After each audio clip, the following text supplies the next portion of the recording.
Guys, welcome to my channel पासा की channel. तो आज हम आपके लिए लेके एक खास वीडियो इसमें बताएंगे कि मेरी जर्नी कैसी थी।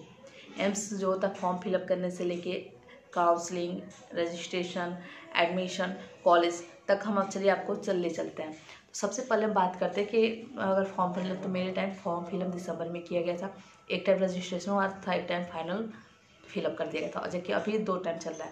तो हम अपने टाइम को बता रहे हैं, 2018 का बात बता रहे हैं। तो ये सब हो चीज़ हो गया आपको। और फॉर्म फिलअप करते हैं, मेरा एग्ज़ाम 24 जून को हुआ था और 29 जून को फाइनली इसका रिजल्ट आ गया था।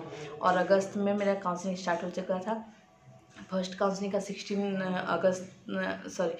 जुलाई को काउंसलिंग स्टार्ट हो चुका था। मेरा फर्स्ट काउंसलिंग था।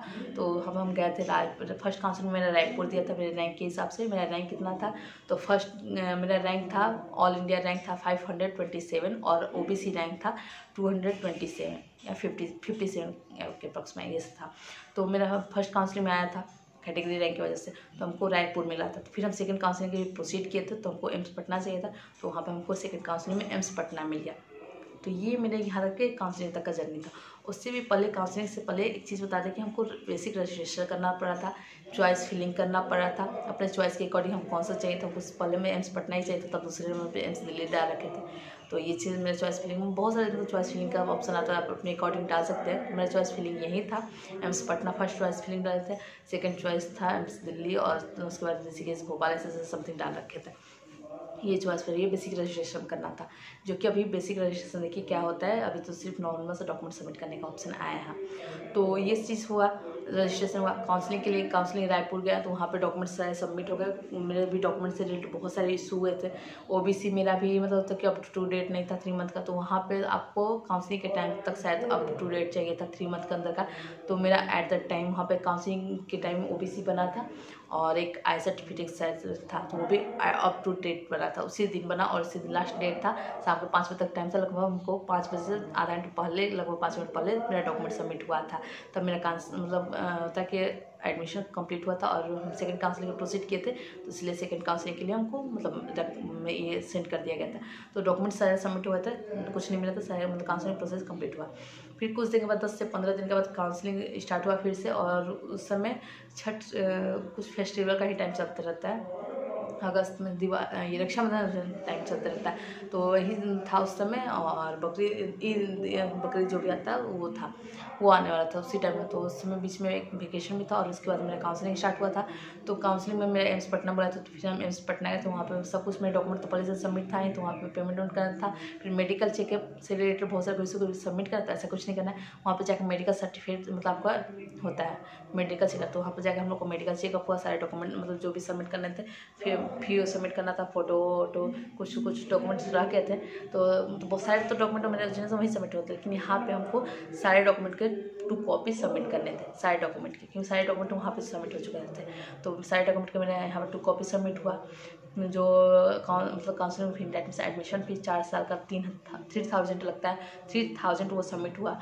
फिर होता है कि मेस फी सबमिट करना होता है। तो एक ही बार मेरा मतलब साल भर का आपको मेस फी 40,000 लगता है। तो वो सबमिट करने की हम लोग यहाँ पे वो सबमिट कर, थोड़ा सा मेरा तो पता है सुबह से आया शाम हो जाता है लगभग, ऐसे मतलब इतना दूर में कैंपस है कि आपको पूरा विजिट करना होता है, कभी यहाँ कभी वहाँ कभी वहाँ। और सबसे पहले मतलब न्यू जब आप हो तो आपको पता नहीं चलता जाना कहाँ है, इतना दौड़ते दौड़ते टाइम हो जाता है। और एम्स पटना था, तो थोड़ा सा बिहार था, तो वहाँ पर थोड़े लोग, जहाँ तक हमको ऐसा लगा, रायपुर गए थे तो ऐसा नहीं लग रहा था कोई कुछ बताने वाला है। जिस समय मैं पटना में गए हम लोग, तो हाँ सब लोग था, हाँ आप वहाँ जाइए, वहाँ आपको सब कुछ होगा, तो ऐसा था। और एक सर थे हम लोग मेडिकल चेकअप में, बहुत सारे चेकअप होता है मेडिकल में। आपको फीमेल है तो आपको मतलब गायनी में भी जाना होता है, लेबोरेटरी चेकअप भी होता है, मेंटल चेकअप भी होता है, साइकोलॉजिकल सब कुछ, आपका आई चेकअप, हर एक चीज़ चेकअप होता है। तो हर एक कहाँ कहाँ आपको घूमना है आपको नहीं पता है, लेकिन कोई आपके साथ हो तब आप करवा सकते हैं। तो वहाँ पे हम लोग के साथ एक सर थे, तो जो हम लोग को हेल्प कर रहे थे, तो वो हम लोग सब कुछ करवा दिए मेडिकल चेकअप। एक दिन मतलब लगभग 1 घंटे में मेरे सारे चेकअप हो गए हम लोग। और फिर हम लोग तब काउंसलिंग सारा प्रोसीड हो गया, फिर हम लोग चलेगा। और हॉस्टल अलॉटमेंट भी उसी दिन करा दी। हॉस्टल अलॉटमेंट कराने में थोड़ा सा ये इशू चलते रहता है कि हाँ कौन सा रूम मिलेगा क्या नहीं मिलेगा, कोई सीनियर के साथ दे दिए तो आपको दिक्कत हो गई, तो आपके मतलब बैचमेट के साथ मिल तो ज़्यादा सही रहता है। तो ये सब रूम कैसा है, ये सब कुछ थोड़ा सा इशू चलते रहता है। तो हॉस्टल फी आपको नहीं लगता है, मेस फी बस लगता है। और काउंसलिंग के टाइम 4 साल का आपको 3000 फी लगता है। तो ये सब प्रोसेस चलता रहता, सब कुछ हो गया और उसके बाद हम लोग घर आए। फिर हुआ था कॉलेज तक का प्रोसेस क्या है, कॉलेज फिर उसका कि सर वहाँ पे बोले कि आप रुक जाइए, आपका नेक्स्ट मतलब नेक्स्ट डे से कॉलेज चलेगा सेकंड काउंसलिंग में, क्योंकि फर्स्ट काउंसलिंग के बाद से ही कॉलेज स्टार्ट हो जाता है। फिर हम बोले कि नहीं अभी हम नहीं, हमको घर जाना है। तो हम लोग घर गए क्योंकि सामान तो कुछ लाया नहीं था। फिर हम लोग घर गए और हुआ था कि कॉलेज 2-4 दिन के बाद आ गए। फिर हम बोले रक्षाबंधन 3 से 4 दिन के बाद था, हम बोले उसके बाद ही आएंगे। फिर ऐसे करते करते फिर हम लोग 5-6 दिन के बाद आए। तो वहाँ पे फिर मैंने ये भी पूछ रखा था कि वेकेशन मिलता है कि नहीं, तो इस सब कॉलेज में जाने पर दूर होता है कि नहीं, हम क्या छुट्टी हो सैटरडे संडे तो घर जा सकते हैं, इस पर भी डाउट हो। तो फिर मैंने पूछा तो वो बोले कि नहीं आप जा सकते, कोई दिक्कत नहीं, अगर पास में हो तो एप्लीकेशन देके। तो ये सब चीज़ डाउट था। फिर कॉलेज गए तो फिर जब 5-6 दिन के बाद हम लोग कॉलेज आए, रक्षाबंधन था उस साल, तो मतलब 4-5 दिन के बाद, तो वो कंप्लीट करने के बाद जब कॉलेज आए तो फिर होता कि मन नहीं लगना, फिर कैसे क्या हुआ था। फिर मेरी रूममेट है तो उसका भी सेम डे काउंसलिंग था मेरे साथ ही, उसका नंबर हम ले रखे थे। तो हम लोग सेम डे प्लान बनाए थे कि हम लोग सेम डे आएंगे। तो वो भी इसी डे नहीं, लेकिन हम पहले आ चुके थे, वो बाद में आई।